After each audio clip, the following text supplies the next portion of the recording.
Hello, fabulous friends, fans, and superstars. Welcome to Synchronicity Web TV. I am your host, Nadiya Shah. This is your moment of synchronicity. Well, I am so excited to celebrate with you today my friend, Terri, and the co-author. Well, she wrote a book with somebody that I'm going to get to know today here, Aswin Subramanyan. And I'm really excited to talk to the two of them about Astrology by Moonlight.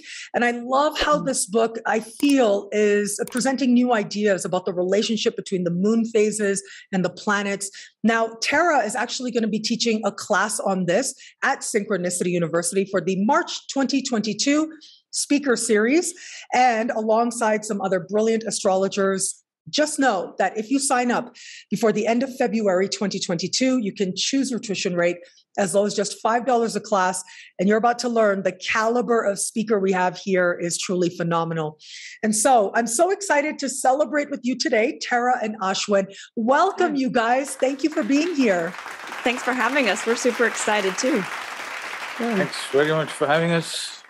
So here is the book, Astrology by Moonlight.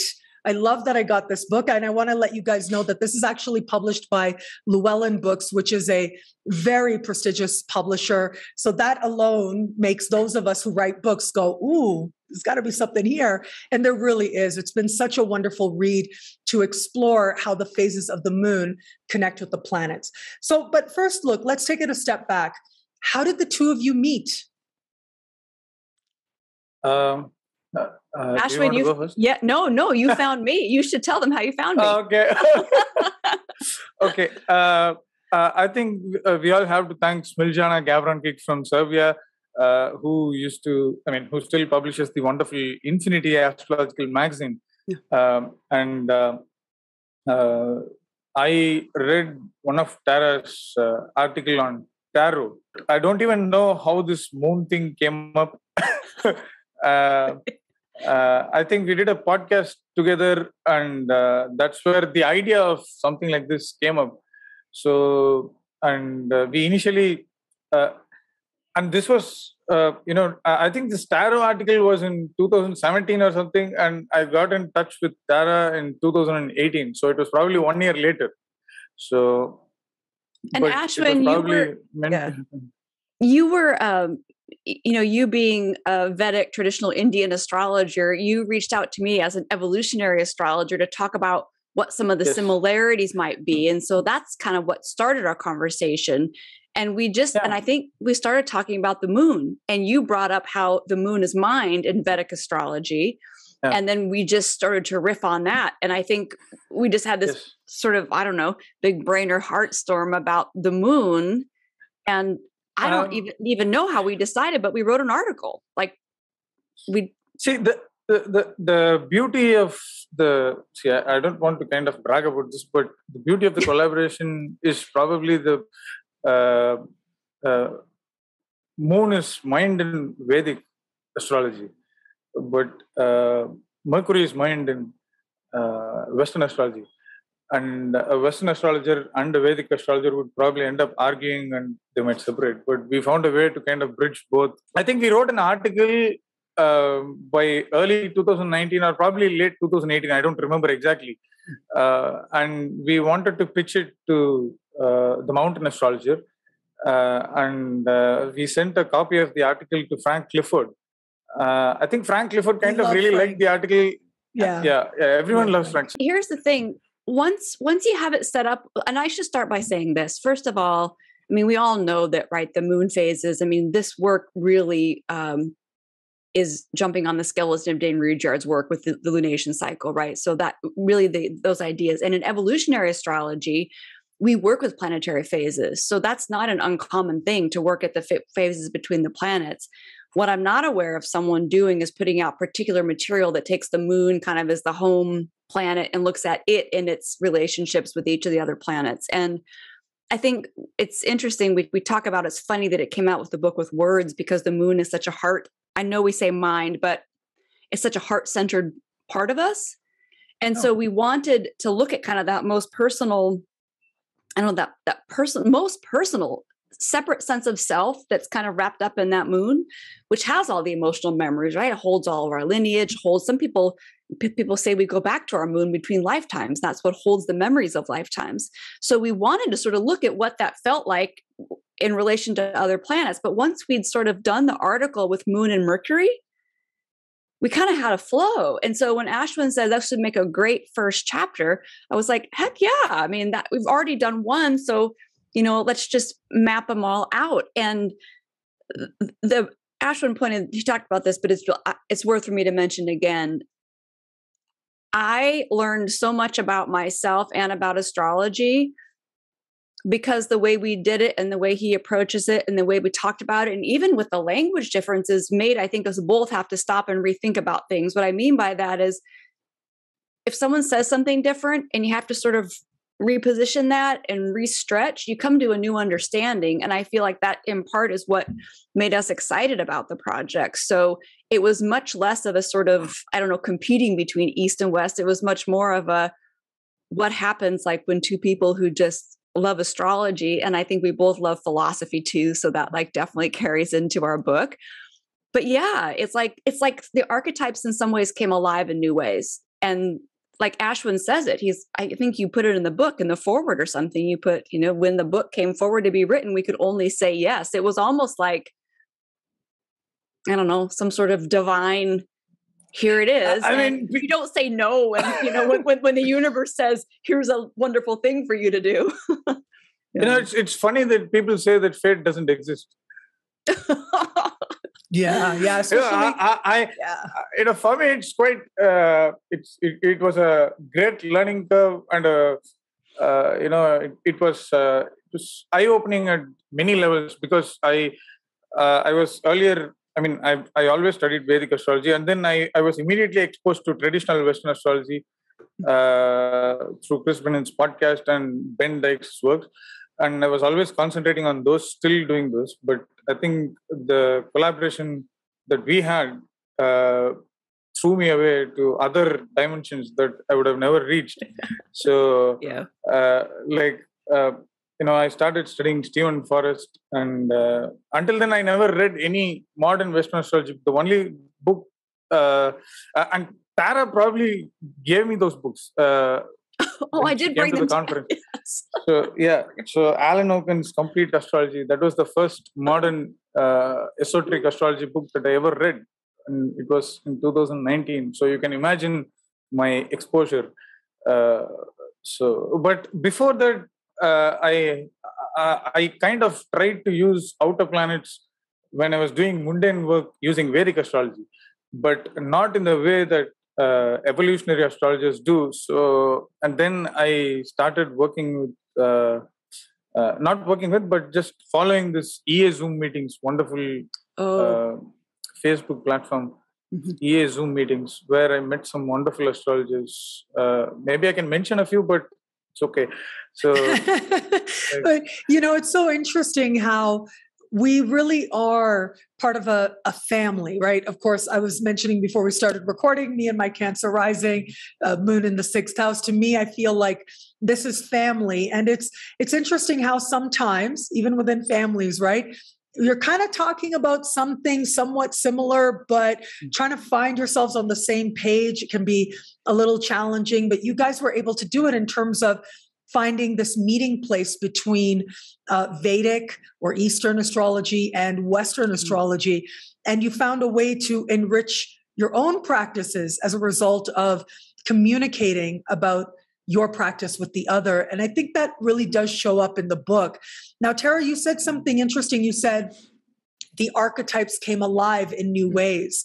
Can you guys talk about that? What does that mean to you, that the archetypes came alive in new ways? Well, when I'm looking at the moon, so for example, I'm looking at my little sheet here. Like, let's say if we look at moon in relationship with Mars, like your moon Mars phase you're born under.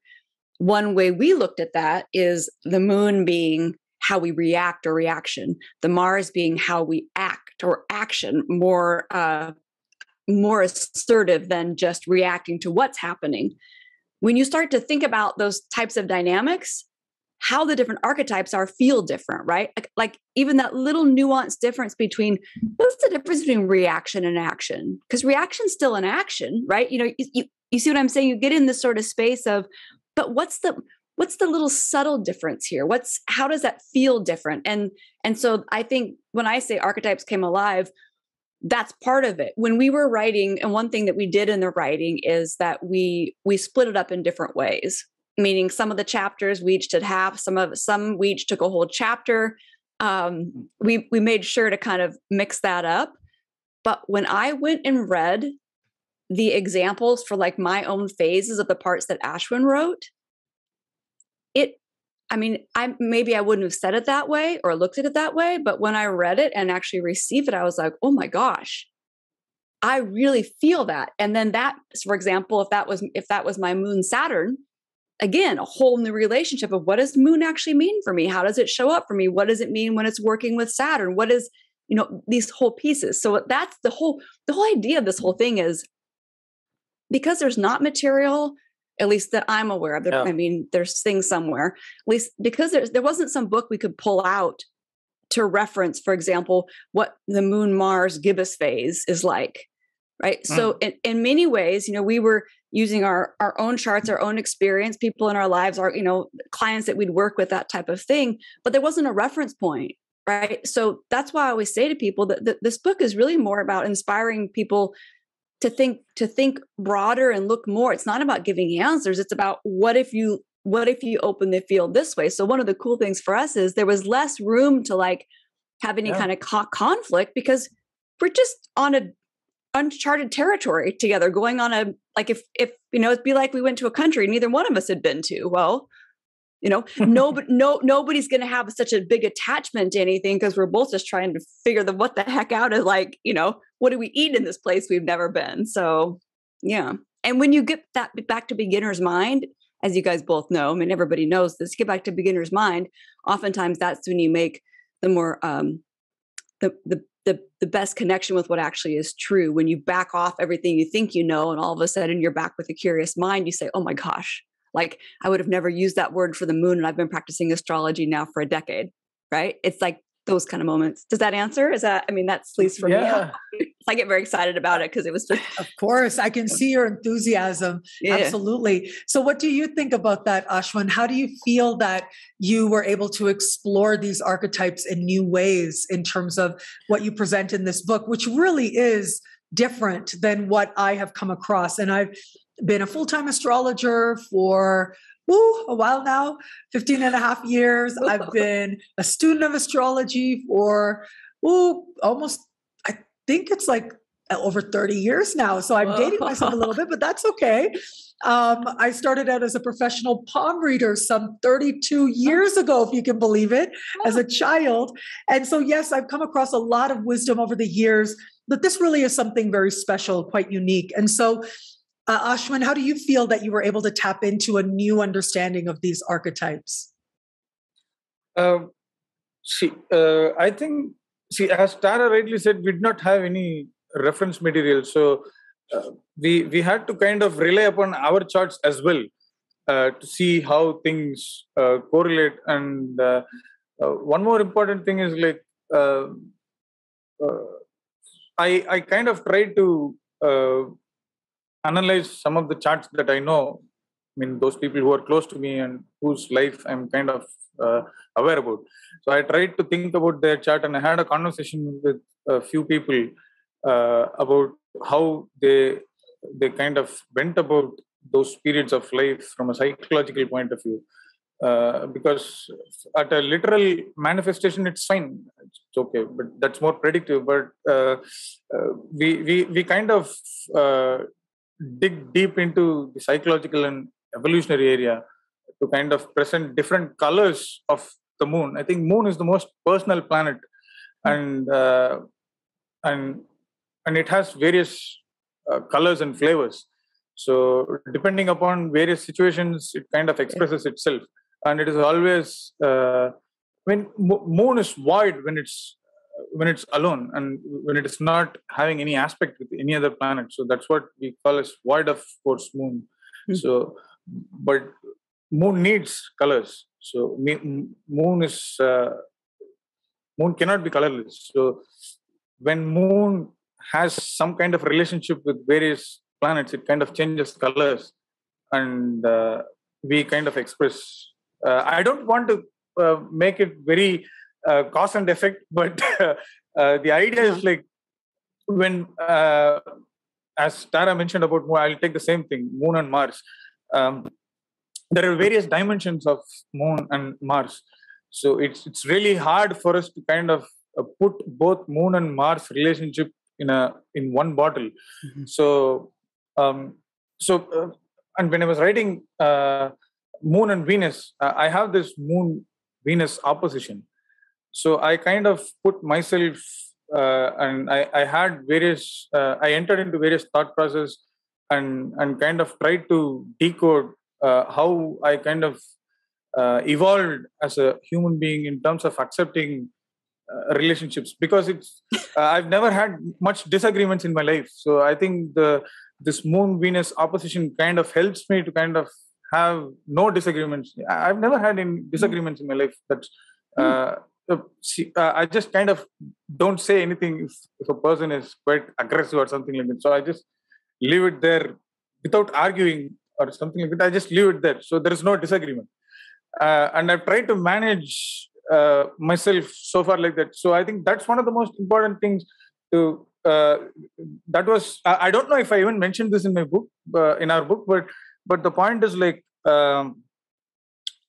it's important to kind of, you mentioned that it's different, the book is different, but the book is pretty much our own charts. So it's not quite different. If we actually look at it from a hindsight, it's not quite different. It's what's there in our charts. Everyone has some kind of a Moon Venus relationship. Yeah. So our Moon Mars relationship, we just have to understand what kind of how we kind of react at different situations. I think I also spoke about this example somewhere else. Like Mars can be a protector, but also an aggressor or an attacker. Yes. Yes. So I mean, when Moon and Mars come together, like let's say a father has a daughter, so he's kind of super protective, but at the same time he can attack or even get defensive for the sake of his daughter to protect her own cause. So we already see two flavors of the Moon Mars relationship. So you can imagine what Moon Mars crescent phase or what a Moon Mars gibbous phase could do. So just mentioning one or two. So that's where Moon kind of changes its flavors based upon its relationship with various planets, and we kind of exhibit differently based upon our charts or whatever it may be. So the situation. You haven't said it this way before. I love it because you didn't say it exactly like this, and correct me if I'm wrong, but what I heard you just say is that it's like if it was like, I don't know, a color palette of paint, or if we were in if we were in an ice cream shop, we now have new flavors and colors for the moon. Like, and I think it's really true. And I also am glad you brought up the point that the cool thing about phases is that everybody has phases, just like you were saying, right? There's not one chapter in this book that doesn't apply to you because it's not aspects, right? Not everyone has, right, a Pluto-Venus aspect, but everybody has, everybody has a Pluto-Venus phase. Everybody has a Moon-Mars phase. Everyone has a Moon-Venus, all of them. I'm saying no one is lacking in the phase department. So that's one area where you can, I guess, and that makes sense too, because there's something about the inclusivity of it. Right. And I feel like with the moon's about belonging, right? And it's about everyday people. The book, granted, the phases gets a little bit more complicated, right? And you can't just simply, most programs aren't set to run the phase for you. So you have to do a little work at it. But ultimately, I feel like it's for everybody. It's right. And it applies to everybody. And I just regret that I didn't think of it before. I just thought of this color palette now spontaneously because I'm a very spontaneous person and I don't have any notes or paper with me. So it's more of a spontaneous thinking. But see, one thing we can assure the readers is that this book will never be outdated. So, because as Tara mentioned, the phases are always existing either in your secondary progress chart or through transits. So it's always there. So I'm not sure. I don't follow the tropical zodiac. I use the sidereal zodiac. But even in tropical zodiac, if you just use the transits and see how moon applies to different planets, or just follow one particular planet's relationship with moon over a period of time, I think it becomes more easier to understand how everything works. Because many people don't believe in transits, but I think Robert Hand mentioned in Astrology podcast that every transit plays deeply at a psychological level, not necessarily in terms of manifesting events, but from a psychological level. When Saturn opposes Mars, there is surely some heaviness or burden that we are carrying. So, and I've been carrying that burden since 2019 June. And that's when I first got tired, and still I'm feeling tired. So, the effect. So, I mean, it's just funny, nothing serious. But that's the level of that's where I felt that I'm just touching the 30s. So we all kind of end up feeling aged at some point of time. I mean, from 10, 20 or 30. So, and that Mars-Saturn opposition kind of gave me this thought that, oh shit, I'm 30. So, and as someone who's almost 50, I'm just like, you just wait. You just wait. And so in this class, because Tara is actually going to be teaching a class on this book at Synchronicity University. Once again, you guys, if you sign up before the end of February, you can choose your tuition rate as low as just $5 a class. And Tara is one of the brilliant speakers who'll be joining us. So what can people expect to learn in the class? Will you specifically be talking about how to understand phases? Because as you guys were discussing, it's different. It's not aspects we're looking at.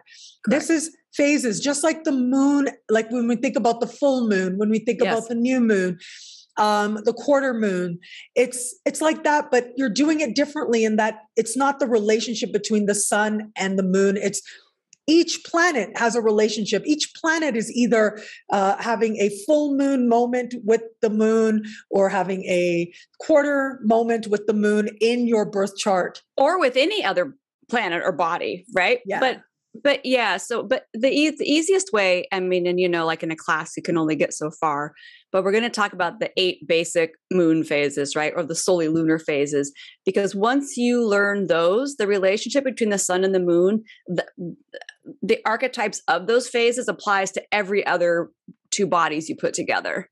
So once you have a good understanding, for example, of what crescent phase is, waxing crescent, you can then just apply that to whatever 2 planetary bodies you're working with. So we first will spend time just what are those basic sun, moon, or what we typically just call moon phases. And then what we'll do is we'll spend a little time looking at the moon with each other planet and kind of how they interact together and what that whole cycle looks like. And then basically you have to synthesize the 2 together, right? So for example, it's easy. Let's just say new moon, right? New moon is always about initiating something new. Right? It's spontaneous. New moon phase, it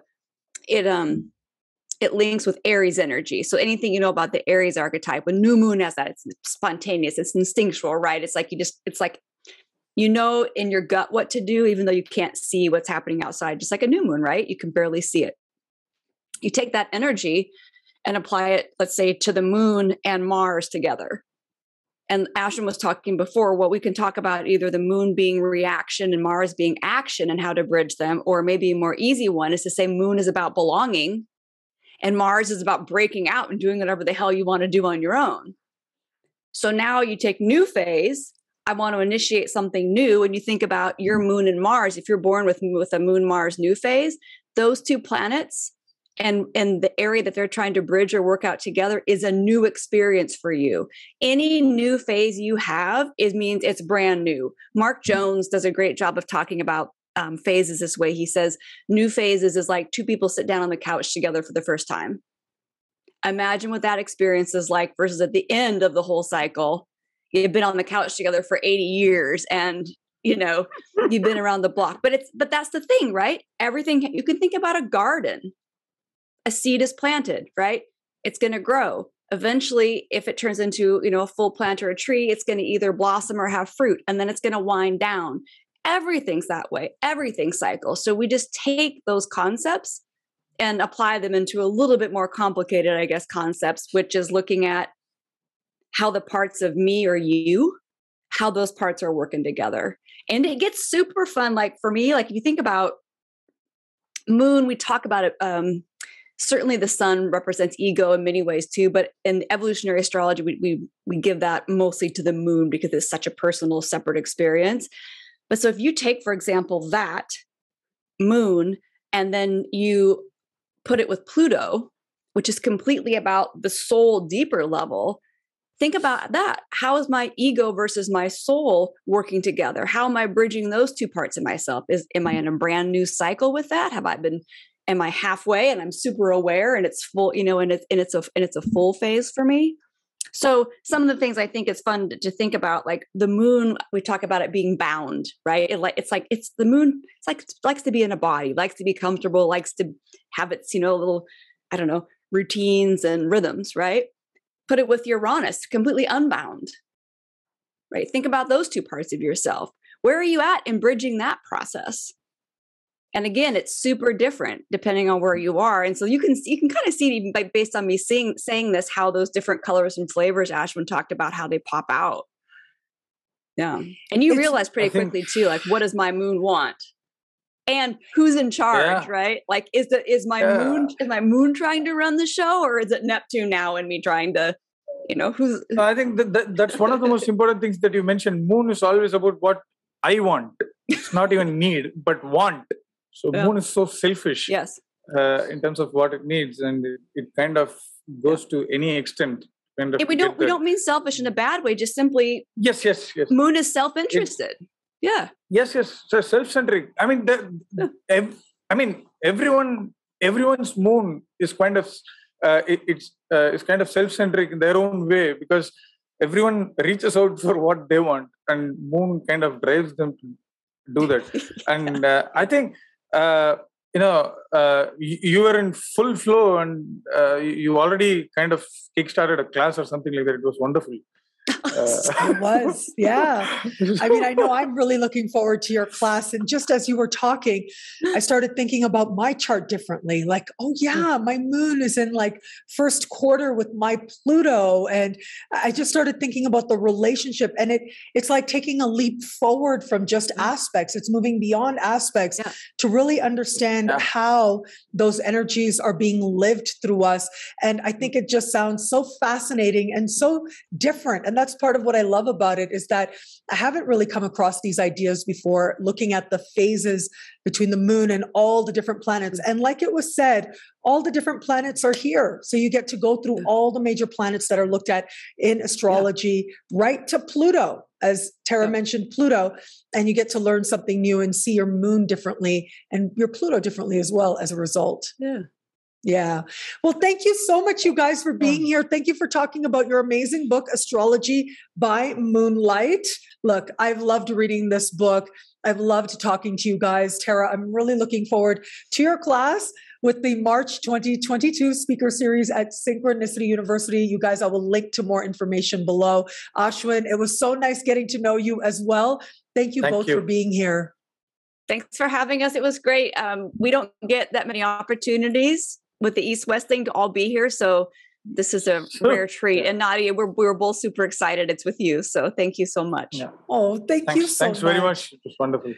Oh, it was so much fun. And I'm so happy that this information gets to be out there. It's almost like, I got to say, because I do have an Aquarius sun, I love stuff that's different. I love stuff that's like revolutionary or new, or just presenting things in a way that maybe not a lot of people are familiar with, and really doing things in a new way. I think it's like contributing to our descendants as part of, and I started off when we started talking, I started talking about how we are a family, right? As astrologers, we are connected. And I do believe that we as astrologers, we are connected to all of the people who ever practiced astrology.